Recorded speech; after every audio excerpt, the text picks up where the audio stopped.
La fiabilité du fournisseur russe pour le reste du XXIe siècle est sérieusement entamée. On pourra faire la transition écologique grâce à la technologie. Il faut bien voir que 83% de l'énergie qu'on brûle dans le monde vient des énergies fossiles et que ce chiffre ne baisse pas vraiment d'une année sur l'autre.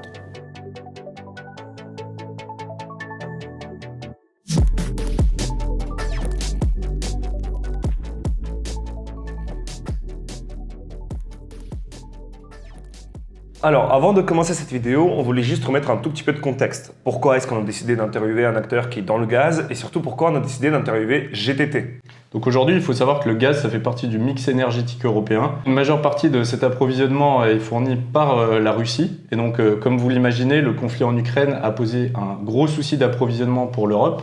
Et l'Europe a décidé très vite de se tourner donc, du gaz, qui sortait donc des gazoducs, des sortes de tuyaux qui permettent de transporter le gaz, à une solution, le gaz naturel liquéfié, qui permet en fait d'acheminer du gaz à l'état liquide et de traverser les continents, de traverser les mers avec. Et aujourd'hui, GTT, c'est le leader dans ce milieu. Et donc, naturellement, on s'est tourné vers eux, on les a contactés et on s'est dit que ce serait sympa de vous proposer un peu une overview de ce secteur qui est très peu connu, surtout des jeunes investisseurs, mais qui est aujourd'hui vital pour l'Europe et pour le monde en général. On a d'ailleurs fait une publication sur le GNL, on vous explique donc un peu le contexte, les tenants et les aboutissants, et puis surtout, qu'est-ce que le gaz naturel liquéfié. Voilà. Et puis voilà, bon visionnage. Bon visionnage. Bonjour Monsieur Berthaud-Hautière, vous êtes actuellement le PDG de GTT, donc Gaz Transport et Technigaz. Pouvez-vous nous présenter l'entreprise ? Alors GTT est une entreprise de technologie. On développe depuis des dizaines d'années des technologies pour transporter le GNL. Donc c'est le gaz qui est liquéfié à moins 163 degrés, donc c'est extrêmement froid.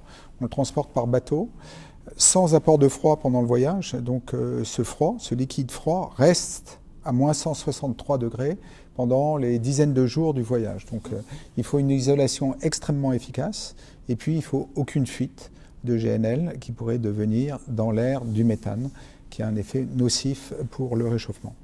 Donc c'est un métier très difficile et nous sommes aujourd'hui vraiment les seuls à le faire à ce niveau-là. En tant que PDG, en quoi consiste votre job ? Mon job consiste à être sûr qu'une société qui a une très forte part de marché ne s'endort surtout pas sur ses lauriers et cherche toujours à améliorer les technologies, cherche toujours à être à la pointe, cherche toujours à ce que les bateaux soient le mieux construits, le plus performants possible. Ça, on y arrive. Et puis, la deuxième partie du job, c'est de penser à l'avenir. C'est-à-dire que le GNL est aujourd'hui la moins polluante des énergies fossiles, mais il faut penser à après-demain, c'est-à-dire l'après-fossile. Et c'est pour ça que nous pensons beaucoup à l'hydrogène, par exemple. Aujourd'hui, vous venez de l'évoquer, les énergies fossiles sont remises en question. Vous, au point de vue de la communication ou en termes de RSE, comment GTT adapte sa stratégie par rapport justement à une énergie fossile? Alors, c'est une énergie fossile, c'est la plus propre ou la moins sale des énergies fossiles, mais nos navires sont aussi des navires qui génèrent très peu d'émissions, qui gèrent beaucoup moins d'émissions que les autres, ou qui ont divisé leurs émissions par 2 en 10 ans. Donc, on a ce souci extrêmement important d'avoir une empreinte carbone aussi faible que possible. Aujourd'hui, nous pensons par exemple à des navires qui vont être faits en matériaux recyclés, par exemple. Donc ces soucis-là sont omniprésents, ils fascinent nos ingénieurs parce qu'au-delà des incantations, ils ont bien conscience que la transition énergétique, ça passe par un certain nombre de progrès techniques que vous réussissez à mettre en œuvre. Et si vous ne vous colletez pas aux problèmes techniques, eh bien, vous ne faites pas avancer les choses. Donc, la reconnaissance de l'Union européenne du gaz naturel en tant qu'énergie verte, est-ce que ça a changé quelque chose pour GTT? Est-ce que ça a eu un impact Le gaz vert, c'est le biométhane. C'est donc le méthane que vous pouvez obtenir par fermentation de déchets agricoles. Donc, plutôt que ces déchets ne dégagent du méthane dans l'atmosphère, qui ont un effet polluant terrible, eh bien, vous le récupérez, il peut être brûlé, il va dégager du CO2, mais l'effet sera extrêmement bénéfique par rapport au méthane. Donc c'est une voie à suivre. Bien entendu, à partir de biométhane, vous pouvez faire du bio-GNL. Et donc vous pouvez, par exemple, alimenter les navires avec du bio-GNL. Grâce à ça, la pollution générée par les navires va encore baisser. GTT met un point d'honneur à la technologie. En 2021, elle a été nommée au premier rang des ETI, donc les entreprises de taille intermédiaire, ayant déposé le plus de brevets. Quelle importance accordez-vous à la technologie ? Est-ce que c'est vraiment important pour votre métier ? J'imagine que oui. Si vous voulez, on a une conviction, c'est qu'on pourra faire la transition écologique grâce à la technologie.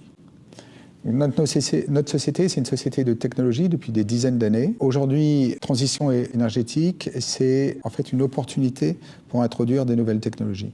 Et nos ingénieurs qui travaillent sur ces problématiques depuis longtemps, eh bien pour eux, c'est une fantastique pampa, un fantastique terrain de jeu. On développe beaucoup de solutions sur lesquelles on communique, qui peuvent trouver leur marché, qui peuvent ne pas trouver leur marché. Mais c'est extrêmement excitant. Et donc le niveau de brevet que l'on a, la première ETI française par le nombre de brevets déposés chaque année depuis plusieurs années, démontre qu'on est au travail. Et puis on trouve de nouvelles choses. J'imagine que tout est à créer, par exemple dans l'hydrogène vert, tout est à penser pour justement l'intégrer dans vos solutions, essayer de rendre meilleur le transport maritime. Alors il y a beaucoup de choses qui sont à créer et en fait à améliorer. C'est-à-dire que l'hydrogène vert, aujourd'hui, c'est encore une solution qui est nouvelle, éventuellement coûteuse. Eh bien, il faut travailler pour la rendre plus intéressante, plus économique. Et à partir du moment où vous la rendez plus économique, eh bien, l'hydrogène va pouvoir s'imposer et va pouvoir remplacer les énergies fossiles. Et pensez-vous que la technologie évolue rapidement et est-ce qu'il s'agit d'un milieu ultra concurrentiel où vous vous positionnez en tant que leader et donc vous bénéficiez d'un avantage Alors il y a de la concurrence, il y a beaucoup de personnes qui font ça. Nous on pense qu'on est à la fois small is beautiful, c'est-à-dire une relativement petite société, et puis en même temps c'est une société qui a beaucoup d'expérience, il y a beaucoup d'expertise, il y a des moyens, en laboratoire incroyables, et donc on conjugue un peu les moyens d'une entreprise qui est déjà installée, qui a des compétences, qui a des processus, qui a des moyens techniques, avec une entreprise jeune, très agile, très dynamique. La moyenne d'âge est de 35 ans et qui veut quasiment manger le monde de la transition énergétique avec cette envie de sortir des nouvelles technologies. Le 27 février 2014, GTT entre en bourse. À quoi a servi les fonds levés ? Alors les fonds, on n'a pas levé de fonds au moment de l'introduction en bourse, on a simplement mis une partie du capital en bourse, ce qui a permis à des actionnaires de sortir du capital de la société. Ce qu'on a fait, c'est que finalement, après, on a pu, grâce à la bourse, faire un certain nombre d'acquisitions dans l'hydrogène, par exemple. On a acheté la seule entreprise en France qui produit des électrolyseurs, qui s'appelle Elogène et qui va construire d'ailleurs une très grande usine à Vendôme avec l'aide de l'État. On a acheté des sociétés dans le numérique, dans le digital, de façon à offrir des systèmes digitaux qui améliorent la performance environnementale des navires, la performance énergétique et donc la performance environnementale. Et on croit énormément dans le numérique pour réduire l'empreinte carbone des navires. Voilà, on en a acheté un certain nombre et aujourd'hui, je pense qu'on a une offre dans le numérique, dans ces systèmes d'optimisation pour les navires, qui est sans doute l'une des meilleures du monde. Et puis, on veut continuer comme ça à enrichir notre palette de solutions dans cette idée. La technologie, c'est le moyen d'accélérer la transition énergétique. À travers des acquisitions externes ? À travers notre travail en interne avec tous nos ingénieurs et puis avec des acquisitions à l'extérieur. Par exemple, récemment, on a pris une participation dans une société norvégienne qui fait des capteurs pour détecter les émissions dans les cheminées des navires et qui, à partir de ces capteurs, détecte beaucoup de choses, détecte le CO2, mais détecte aussi beaucoup d'autres gaz et qui enseigne énormément sur le fonctionnement du navire en temps réel. Pouvez-vous nous parler de l'évolution de l'actionnariat jusqu'à aujourd'hui ? Alors, en 2014, au moment de l'introduction en bourse et peu après, les deux des trois actionnaires sont sortis, dont Total. Et depuis, on avait Engie, le groupe Engie, qui a annoncé il y a quelque temps vouloir réduire sa participation. Aujourd'hui, ils sont descendus à 15%. Donc, je dirais que c'est un actionnaire, c'est toujours un actionnaire, mais c'est un actionnaire beaucoup moins important qu'il ne l'a été. C'était un actionnaire, un très bon actionnaire au fil des années, et comme en témoigne d'ailleurs la santé de la société. Mais maintenant, la société a un actionnariat qui est beaucoup plus diffus, qui comporte des grands investisseurs avec des fonds d'investissement, et puis qui comporte aussi beaucoup de particuliers qui font confiance à cette société. Concrètement, qu'est-ce que vend GTT? Est-ce que vous pouvez expliquer à notre communauté, donc un peu plus spécifiquement, les différentes branches d'activité du groupe? Alors les différentes branches, c'est le GNL, le transport et le stockage du GNL. La deuxième branche, c'est le digital. Et la troisième branche, c'est l'hydrogène. Dans le GNL, on fait des méthaniers, c'est-à-dire qu'on a conçu les cuves de méthaniers, on a conçu ces cuves extrêmement performantes et on met à disposition des chantiers navals les technologies de ces cuves. Et puis on met aussi à la disposition des chantiers navals l'ingénierie de détail de la cuve. Indépendamment de la technologie, on dessine pour eux les cuves de chaque navire. On a défini les matériaux, on les homologue, on les contrôle chez les fabricants de matériaux qui sont... On ne les fournit pas, ils sont localisés très près des chantiers, c'est les chantiers qui les achètent, mais selon nos spécifications et après nos contrôles. On est sur le chantier pour vérifier que la cuve est bien construite selon notre design. S'il y a une discussion, on est là entre l'armateur et le chantier pour dire ce qu'il convient de faire par rapport à un problème éventuel. Voilà, ça c'est ce que l'on fait sur les chantiers. Éventuellement, après, on aide les armateurs à opérer leur navire pendant la durée d'un méthanier qui peut durer 40 ans. Donc, s'il a un problème, il peut nous appeler 24 heures sur 24, 7 jours sur 7. Sur ce genre de dispositif, ce sont les armateurs, vos clients directs? Alors, sur la construction, c'est les chantiers navals. Oui. Une fois que le navire est livré, c'est les armateurs. D'accord. Et puis, tous les 5 ans, les navires vont être complètement inspectés, la cuve va être complètement inspectée, et puis on sera là pour dire à l'armateur si tout va bien ou s'il faut changer quelque chose. À travers des certifications ou À travers notre expertise, éventuellement il y a des sociétés de classification qui vont donner leur opinion, mais on va aider l'armateur, les sociétés de classification à décider s'il faut remplacer quelque chose, s'il faut réparer quelque chose, ou si le navire peut repartir. Donc vous parliez des services, est-ce que vous pouvez nous en dire plus? On fait des services, on fait de la formation, on fait de l'ingénierie. Si un armateur ou une société de GNL veut faire quelque chose, un nouveau navire, une nouvelle plateforme, on peut travailler pour elle. On fait des tests sur les navires, on peut conseiller pour la maintenance, comme je vous le disais. On offre des services aussi des services digitaux qui peuvent entourer le méthanier pour optimiser son fonctionnement. Voilà, c'est un certain nombre de services qu'on offre. Est-ce que vous pouvez nous donner une répartition du CA par branche d'activité et peut-être par zone géographique? Alors le CA est aujourd'hui très essentiellement fait sur les méthaniers. Le digital est encore petit, quelques pourcents. L'hydrogène est petit aussi, quelques pourcents. Mais je pense que dans les années à venir, ces deux activités vont croître très fortement. Et il y a quelque chose de fascinant d'ailleurs, parce que quand vous êtes dans une activité qui croît très rapidement, eh bien c'est très excitant. Alors que quand l'activité est très établie depuis longtemps, même si elle croît, les processus sont très installés, donc c'est beaucoup moins imaginatif pour les personnes qui travaillent dans un tel environnement. C'est éventuellement très formateur, parce que si on est arrivé à une organisation très huilée, c'est parce qu'on a essayé beaucoup de choses, et puis on a corrigé, et puis on est arrivé à quelque chose qui fonctionne très bien. Donc on voit quelque chose qui fonctionne très bien. Mais éventuellement, vous n'êtes pas dans ceux qui essayent, échouent, essayent encore, échouent encore, et puis finalement réussissent. Donc on a pu aborder votre business model à travers la distribution de licences, le droit à l'utilisation de votre technologie. Sur ce point, où est-ce que vous accordez le plus d'importance ? Pour moi, La chose qui est la plus importante, c'est la confiance. Qu'on établisse à l'égard de nos clients, à l'égard des clients de nos clients, à l'égard des clients de nos clients, une relation de confiance. Il faut que toutes ces personnes aient fondamentalement confiance dans GTT. Il faut qu'ils sachent que cette entreprise va tout faire pour que les systèmes qu'ils conçoivent fonctionnent parfaitement. Il faut qu'ils sachent, qu'ils soient convaincus que s'il y a un problème, on va tout faire pour le réparer. Ça ne va pas forcément être une question d'argent, ça ne va pas être une question de temps de travail, on va faire en sorte que ça marche.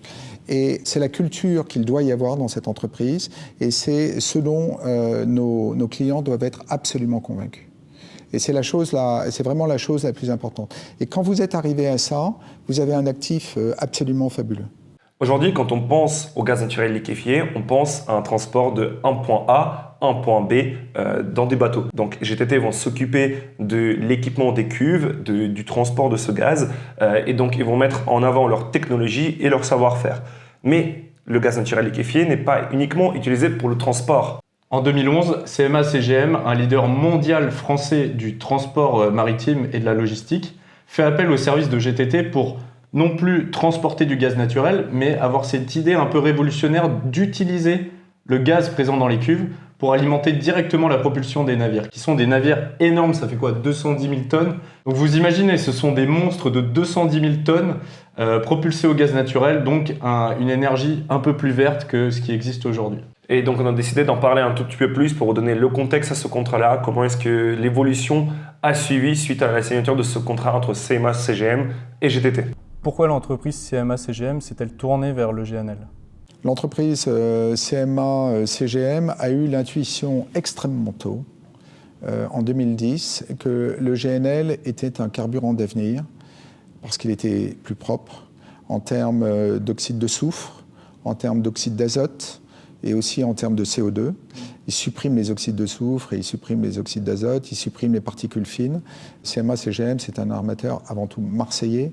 Et à Marseille, vous regardez le port, vous voyez les panaches de fumée noire des navires.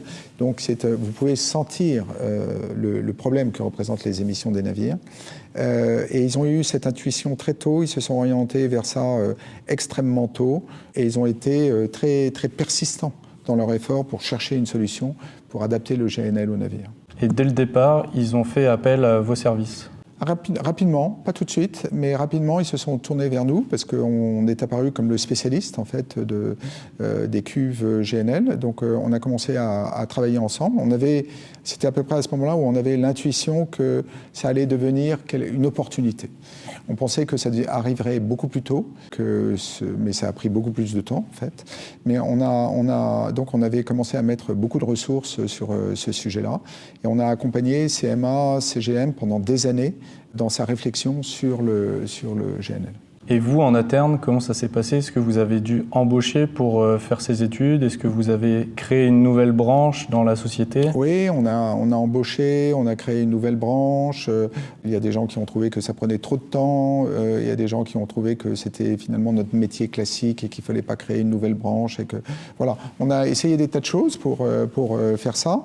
On trouve que c'est un peu notre métier classique qui se décline d'une manière un peu différente. C'est des clients différents parce que dans les armateurs de méthaniers, on les connaît tous très bien. Les armateurs de porte-conteneurs, on ne les connaît pas. Les armateurs de vraquiers, on ne les connaît pas. Les armateurs de pétroliers, on ne les connaît pas. Je pourrais continuer. Donc il faut pouvoir connaître ces personnes-là. Et finalement, la cuve, elle a une forme particulière. C'est une cuve de méthanier beaucoup plus renforcée, beaucoup plus compliquée en fait. Mais vous restez sur nos métiers traditionnels. Comment ce contrat a-t-il affecté GTT dans le futur ?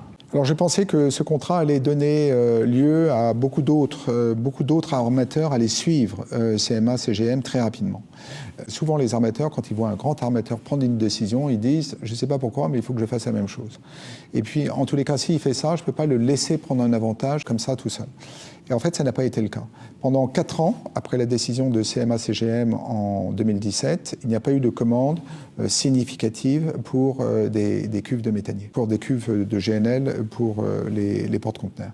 En 2021, le marché a décollé. Mais vous voyez, CMA a commencé à réfléchir au GNL comme carburant vers 2010, nous à peu près en même temps, et puis le marché décolle en 2021. Donc ça vous montre cette persévérance, cette opiniâtreté qu'il faut avoir pour faire décoller quelque chose. Les choses n'arrivent pas facilement. Le monde maritime est un monde assez conservateur. Il faut pouvoir lui démontrer que les choses vont bien. Et c'est ce qu'on a fait. La guerre en Ukraine, les sanctions russes et l'incident avec Nord Stream 1 très récemment, l'Europe prend un sacré coup au niveau du gaz. Elle est très dépendante, comme je l'ai dit, au gaz russe. Quelles sont les conséquences de ces événements sur GTT ? Alors le gaz russe alimente une bonne partie de l'Europe centrale. Et aujourd'hui, il y en a beaucoup moins. Et éventuellement, la fiabilité du fournisseur russe pour le reste du XXIe siècle est sérieusement entamée. Donc il faut trouver d'autres solutions. Le GNL a l'immense avantage que vous n'êtes pas lié à votre fournisseur par un tuyau physique. Les bateaux peuvent aller chercher du GNL dans différentes usines de liquéfaction autour du monde.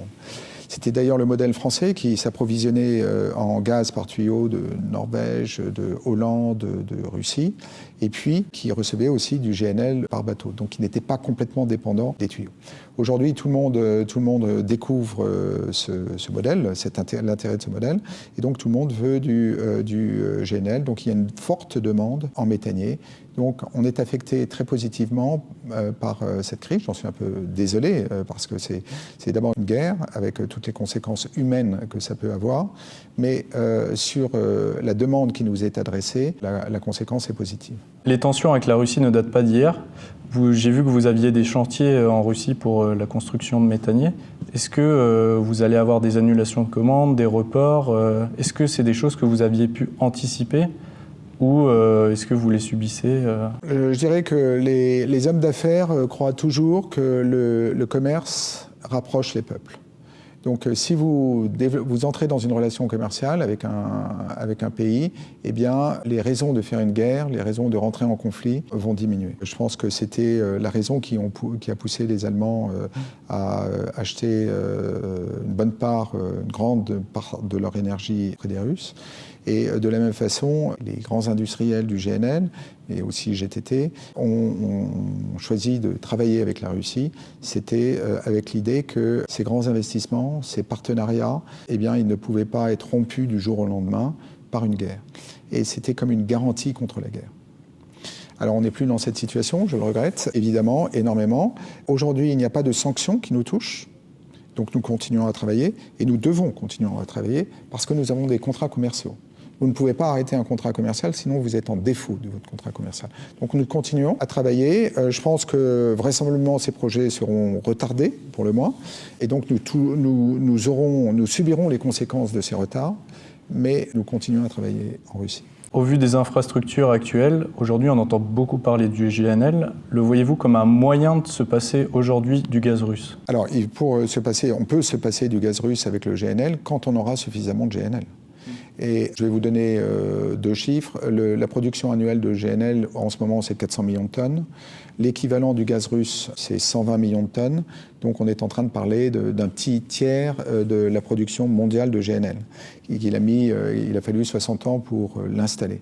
Donc on ne va pas pouvoir la remplacer du jour au lendemain. Il va falloir investir dans des usines de liquéfaction un peu partout dans le monde. Ça va prendre quelques années. Ça va aller peut-être assez vite, 3, 4, 5 ans. Et puis plus ça va se développer et plus les Russes vont se dire je ne peux pas me passer de l'Europe pour leur vendre mon gaz. Oui, c'est quelque chose qui va prendre du temps et qui va être bon pour le GNL, avant peut-être d'avoir une sorte de contre-coup, c'est-à-dire qu'on aura investi dans beaucoup d'usines, beaucoup de bateaux, et puis tout d'un coup, les vannes russes se réouvriront. La leçon ne sera pas oubliée, que ces vannes peuvent se refermer. Peut-on considérer votre savoir-faire comme stratégique et vos technologies comme sensibles ? Vous savez, l'énergie, on l'a un peu oublié, mais l'énergie est complètement stratégique. L'énergie, c'est le moyen de faire fonctionner des usines. L'énergie, c'est l'électricité avec laquelle les ordinateurs fonctionnent, les salles d'opération fonctionnent, la circulation fonctionne.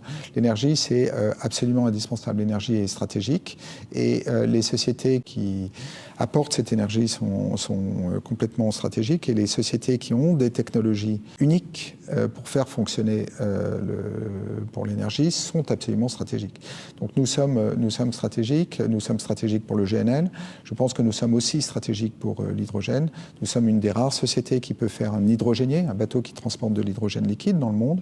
Nous sommes la seule société française qui construit des électrolyseurs en France.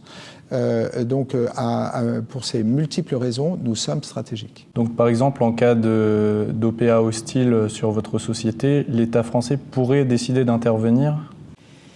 Écoutez, moi je ne peux pas répondre à cette question. C'est à l'État français de répondre à cette question. Je sais qu'il y a un décret qui existe depuis un certain nombre d'années qui fait que les entreprises de technologie ou les entreprises d'énergie ne peuvent pas avoir un actionnaire étranger de plus de 10%, à une hauteur supérieure à 10%, sans que l'État l'ait autorisé. Bien que GTT dispose d'une expertise et des solutions dans le stockage et le transport du GNL, l'entreprise a-t-elle d'autres axes de développement ? Oui, on veut se développer dans les services numériques, les solutions numériques pour les navires, pour optimiser leur fonctionnement. Et je pense qu'on peut faire énormément de choses, non seulement dans le fonctionnement du navire, mais aussi dans le fonctionnement des flottes, pour optimiser la gestion des flottes, et pour optimiser la croisière du navire, la vitesse du navire. Donc on travaille sur ce sujet-là, et puis on travaille sur l'hydrogène aujourd'hui. Tous ces sujets sont extrêmement cohérents. L'hydrogène est un gaz, l'hydrogène peut être liquéfié, comme le GNL peut être, comme le méthane est un gaz, comme il peut être liquéfié et devient du GNL. Donc nous sommes l'hydrogène peut être transporté par bateau à l'état liquide, et nous savons transporter ces gaz liquides à des températures extrêmement froides. L'hydrogène, c'est encore plus froid que le gaz. Vous le transportez que le GNL, vous le transportez à moins 253 degrés. Vous êtes près du zéro absolu. C'est pouvoir le transporter en bateau et aujourd'hui un exploit technique remarquable. Il y a une grande cohérence en fait dans toutes ces activités, mais ces trois activités quand même différentes. Pour vous, le GNL pourra-t-il survivre aux différentes réglementations environnementales à venir ? Et sinon, est-ce que vous avez trouvé un axe de substitution ? Alors, j'espère bien qu'il ne survivra pas, et qu'on n'en peut-être pas aux réglementations, mais les réglementations, vous savez, je crois, elles n'existent que pour autant que c'est possible. Et donc j'espère bien qu'il ne survivra pas. Et pour l'instant, il faut bien voir que 83% de l'énergie qu'on brûle dans le monde vient des énergies fossiles, et que ce chiffre ne baisse pas vraiment d'une année sur l'autre. Donc le problème est considérable, et ça souligne la nécessité absolue de trouver des bonnes solutions techniques. Alors pour le GNL, le gaz, c'est la moins polluante des énergies fossiles. Donc quelque part, si on arrêtait le charbon et si on arrêtait le pétrole, on aurait réduit extrêmement significativement les émissions de CO2 de la planète, sans doute de l'ordre de 20%, plus de 20%, d'un coup. C'est possible, le gaz, il y a suffisamment de gaz, c'est possible de le faire assez rapidement. Aujourd'hui, quand on fait du renouvelable, du solaire, de l'éolien, eh bien, pour pallier l'intermittence du renouvelable, il faut avoir une autre source d'énergie. C'était le problème en Allemagne à l'automne 2021, c'était le problème au Texas en janvier 2021, ces deux pays, on ne le savait pas tellement, mais qui se reposaient énormément sur le renouvelable. Pas de soleil, pas de vent, il faut trouver quelque chose. On cherche du gaz, on n'en a pas, et là, tout s'arrête. Aujourd'hui, le gaz, il faut plutôt le voir comme une solution, je dirais, la moins mauvaise, et surtout une solution qui permet le renouvelable. Donc pour l'instant, c'est un élément de la solution. Et j'espère bien qu'en continuant à travailler, eh bien, on va trouver des façons de se passer du gaz, par exemple avec l'hydrogène. Et nous, on travaille déjà énormément sur l'hydrogène.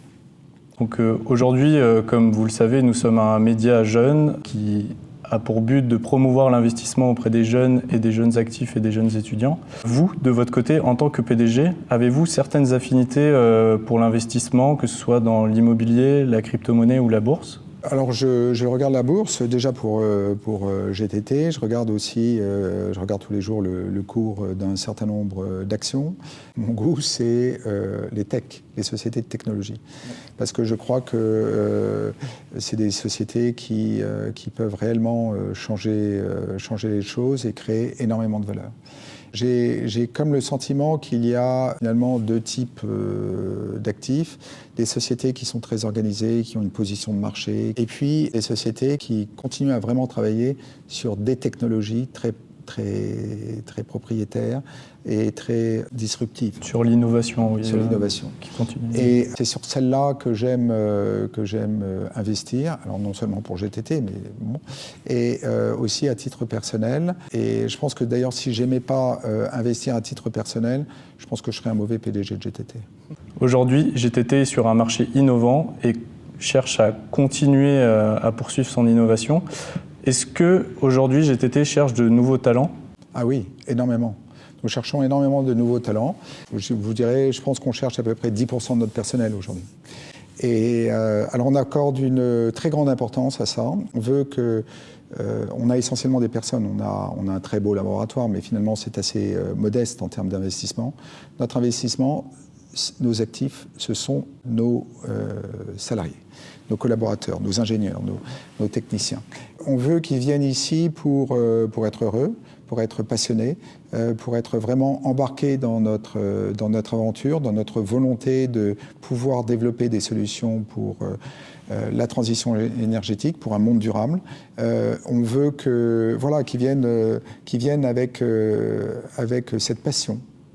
Et c'est ça qui nous anime tous. Quelque part, si vous voulez, c'est une raison d'être qui est tellement importante, tellement inspirante, que j'ai envie de dire que s'ils n'ont pas vraiment envie de ça, il ne faut pas qu'ils viennent. Il faut qu'ils viennent ici pour être passionnés. Ce que j'aimerais vous dire, c'est que en fait, la crise actuelle montre que en fait, notre société, qui est au croisement du monde maritime et du monde de l'énergie, est complètement stratégique, elle a un rôle critique. Et c'est quelque chose qui est passionnant. Il y a un an, on pouvait la regarder un peu différemment. Maintenant, on voit bien qu'elle a ce rôle. Et puis elle veut continuer à l'avoir avec ses investissements dans l'hydrogène ou dans le numérique. Pour toutes les personnes qui nous regardent, il y a rien de plus important finalement dans une vie professionnelle que d'être inspiré par son métier, que d'avoir le sentiment de faire quelque chose qui est fondamentalement bien et qui est fondamentalement passionnant et qui apporte quelque chose pour les défis de notre planète.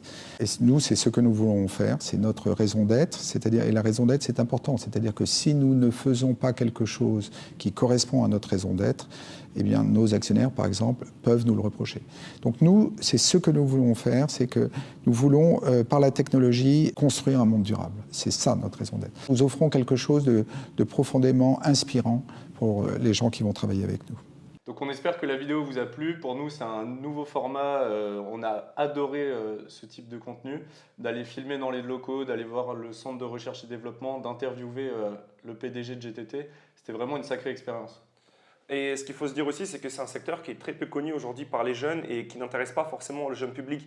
Et c'est aussi pour ça qu'aujourd'hui, GTT, ils ont du mal à recruter des nouveaux talents. C'est pour ça qu'ils ont voulu mettre ça également en avant avec nous. D'ailleurs, un grand merci à eux de nous avoir accueillis dans leurs locaux et de nous avoir fait visiter tout leur centre de recherche et même de nous avoir accordé leur temps tout simplement. C'est un nouveau format pour nous, on aimerait tourner de nouveaux formats comme ça. Donc si vous avez des idées, des secteurs qui vous intéressent, des personnes que nous pourrions contacter ou juste tout simplement n'importe quel retour sur cette vidéo que vous avez, vous pouvez le laisser en commentaire, vous abonner et puis lâcher un like si vous avez kiffé.